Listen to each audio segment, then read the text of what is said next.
Good morning, students. I hope all of you are fine at your home.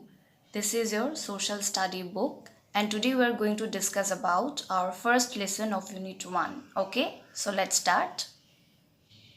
So, our first lesson is Know Your Planet. Okay, our Earth is very big and beautiful. It is the home of plants, animals, and human beings. Three-fourths of the Earth's surface is covered with water and one-fourth with land. The large water bodies are called oceans. Smaller water bodies are called seas, rivers, gulfs, bays, and lakes. The large land masses are called continents. So, all of you know that three-fourths of the Earth's surface is covered with water and one-fourth with land, right? And large water bodies are called oceans. We have got it earlier, right? And smaller water bodies are called seas, rivers, gulfs, bays, and lakes. And large land masses are called continents. Okay? Next come to the continents. All of you know that there are 7 continents in the world and their names are Asia, Africa, Antarctica, Australia, Europe, North America and South America. And always remember that Asia is the largest continent in the world and Africa is the second largest continent in the world and Australia is the smallest continent in the world. Okay?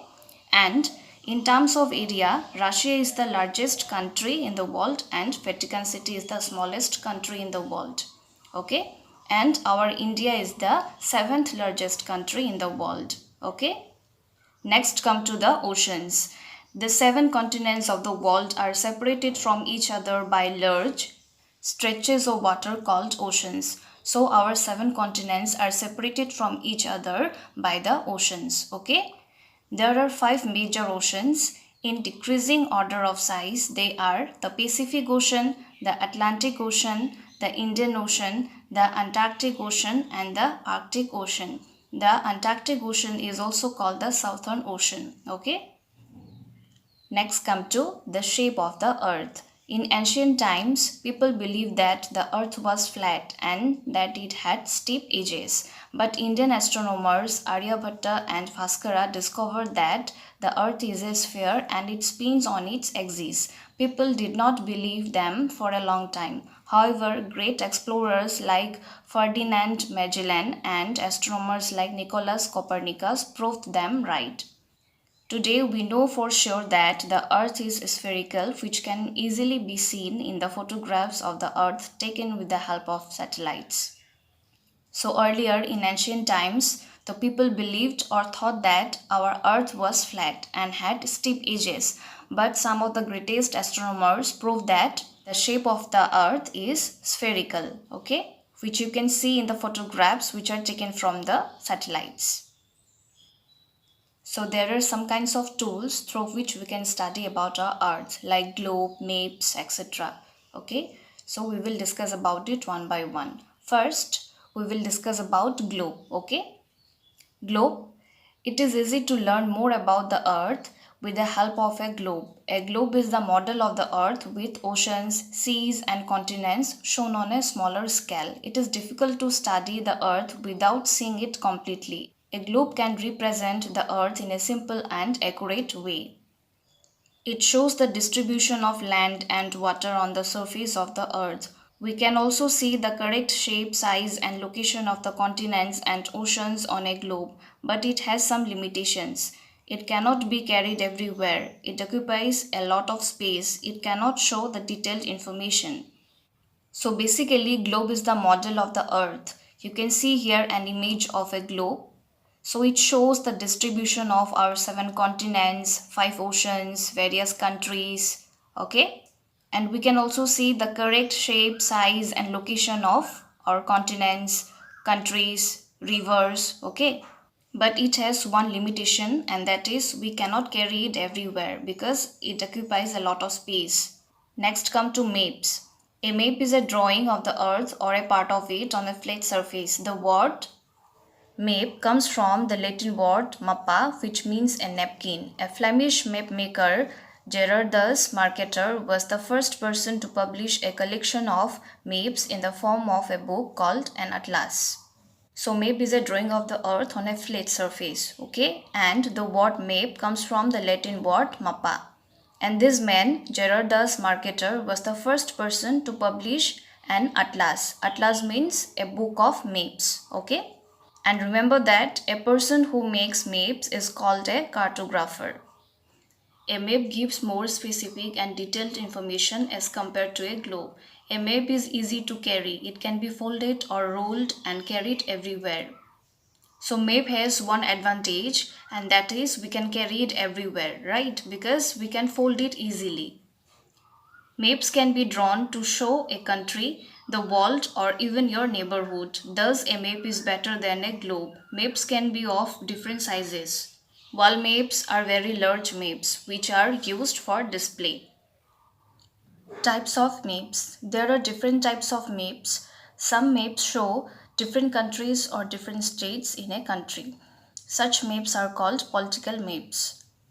This is one example of political map. This is Indian political map. Political maps are used to show different countries and the different states in a country. So here you can see the different states of our India, right? So this is one example of political map. Next, mountains, plateaus, plains and water bodies are shown on a physical map. This is an example of a physical map. So physical maps mainly focus on the mountains, plateaus and water bodies. You can see here the mountains like Mount Everest, Kanchenjunga, and the rivers like Ganga, Yamuna, Ravi, and there are some plateaus and plains also. So this is an example of a physical map.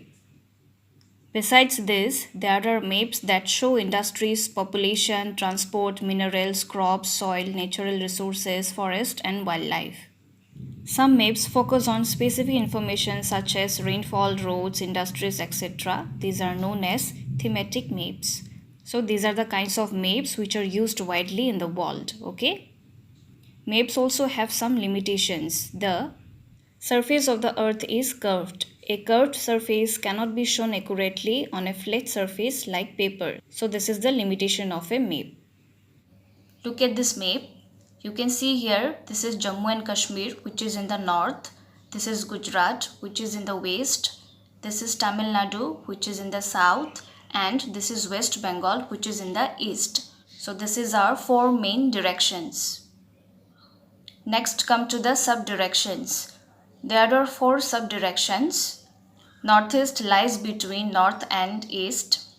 Northwest lies between north and west. Southeast lies between south and east, and southwest lies between south and west. Okay. Next come to the scale. We cannot show the actual size of the things shown in the maps. That is why scales are used. The scale is the ratio between 2 points on the ground and their corresponding distance on a map. For example, the distance between Bengaluru and Hyderabad is 500 km on the ground, which is represented by a smaller unit like 0.5 cm in the map. So the scale would be 0.5 cm, which is equal to 500 km. So scale is the measurement which is used in the maps. Okay. Next come to the signs and symbols. So there are some kinds of signs and symbols which are used in the maps, which can be graphical or pictorial. Okay, so let's see. So look at these signs and symbols. Railway line, railway station, roads, metalled, unmetalled, boundary, international or state, country capital, river, wall, bridge, airport, ports, temple, church, mosque, trees, grass, PO, post office, PS, police station. So these are some signs and symbols used in the maps. Okay. Next come to the colors. Different colors are also used in the maps. Many colors used in maps have a relationship to the object or feature on the ground. Water bodies are shown in blue. Light blue is used to show shallow water and a darker shade of blue is used to show deep water. Plains or lowlands are shown in shades of green. Highlands are shown in shades of brown. Okay. This color scheme is used for maps all over the world. To understand the color scheme, a key is given on the map. A key shows the height of land or depth of water above or below sea level and the color used to show it in the map. So this is how different colors are used to show the different objects in the maps. Okay. So students, I hope all of you have understood this lesson well. Thank you.